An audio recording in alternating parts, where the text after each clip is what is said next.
Mr. Chairman, Sir, Shri Chavan presented the Union Budget for the first time in his political career. Shri Chavan is a very experienced politician and an able administrator. He has held a number of important positions in the past. He has been the Chief Minister of a progressive state like Maharashtra, Home Minister and Minister of Defense at the center, and held a number of other positions. I am impressed by his abilities since long. The way he gave an account of his experience and farsightedness while presenting his maiden budget is indeed commendable. This budget is commendable and significant in many respects. The tempo maintained by the government since 1980 for alleviating poverty and providing employment to the people is praiseworthy. The efforts of the government have resulted in an increase in these activities year after year, and this too is commendable. But this year, the Honorable Minister has broken all previous records as he has given special impetus to the poverty alleviation program in the budget. The most significant among all these programs is the Jawaharlal Nehru Rozgar Yojana, under which there is a proposal to provide employment to one member in each family in 120 districts. It is in itself a revolutionary step. Our party has decided that employment must be given to at least one person in each poor family all over the country. Though details of the program as to how this scheme will be implemented and how employment will be provided are still to come before us, yet I would like to praise this bold decision, the benefits of which will reach lakhs and crores of people throughout the country and will provide relief to them. A number of concessions have been given to poor people in this budget with a view to providing them relief, but at the same time it gave a setback to the middle class. So far as I can understand, the budget will in no way affect the rich people. First of all, I would like to draw the attention of the Honorable Minister to poverty alleviation programs because the government is earmarking huge funds for these programs. Now it becomes the duty of the central government to see that the money reaches the people properly. It is not today only, but for years that the honorable members have been expressing the view that the beneficiaries do not receive the full amount of money that is earmarked for them. There could have been some difference of opinion had even 25% of the funds reached the people.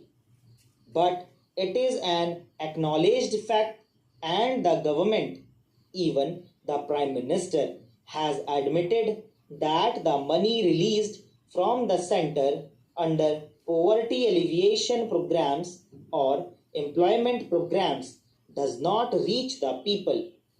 It is all the more distressing that in spite of the fact that we agree with this view and know everything, so far no effective step has been taken to ensure that the full amount reaches the people.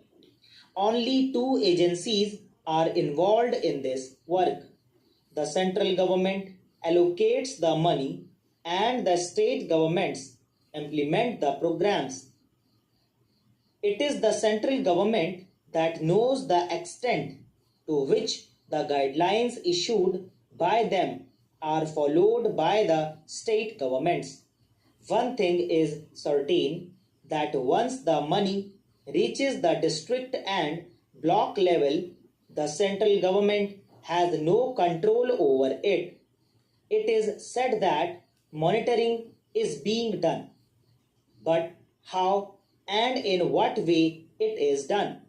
So far, I have not seen any representative of the central government going to the block level and verifying the work done or inquiring from the people and listening to them.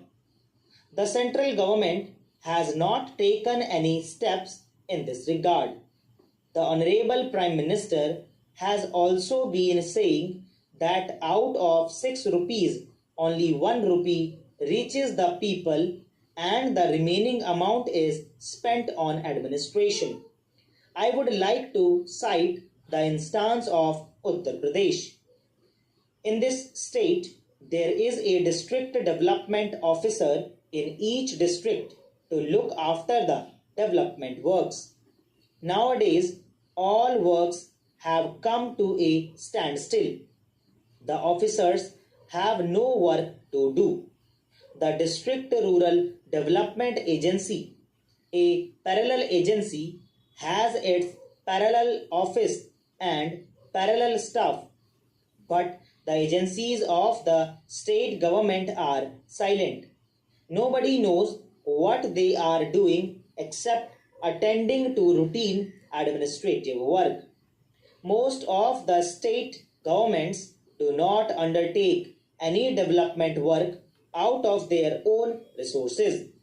Construction of roads in rural areas is the primary work of the state governments, but no state government is utilizing its resources on construction of roads in rural areas. They are undertaking this work with the funds received from the central government. Salaries are being paid and expenditure is being incurred, but the department of the state government is sitting idle with no work. It is not possible for the concerned department of the state government to undertake this work. It could have been converted into the District Rural Development Agency. What is the need of separate departments, separate bureaucrats, and separate staff? The entire funds are being spent on the maintenance of staff. Honorable Member of Finance might be aware that the state governments do not want to mobilize resources. They are not imposing any fresh taxes.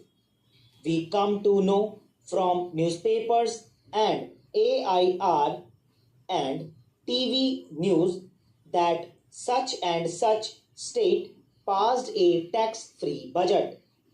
Today, no state is prepared to impose any tax. They want to undertake all the works with the funds received from the center. Every state, whether it is the Congress ruled or non-Congress ruled, alleges that the central government is discriminating against it. It has become a tendency with the state governments not to levy any taxes. They want to depend entirely on funds given by the center. All the state governments, whether it is the Congress or the non-Congress government, want to avail of the credit facility. So दोस्तों इसी के साथ ही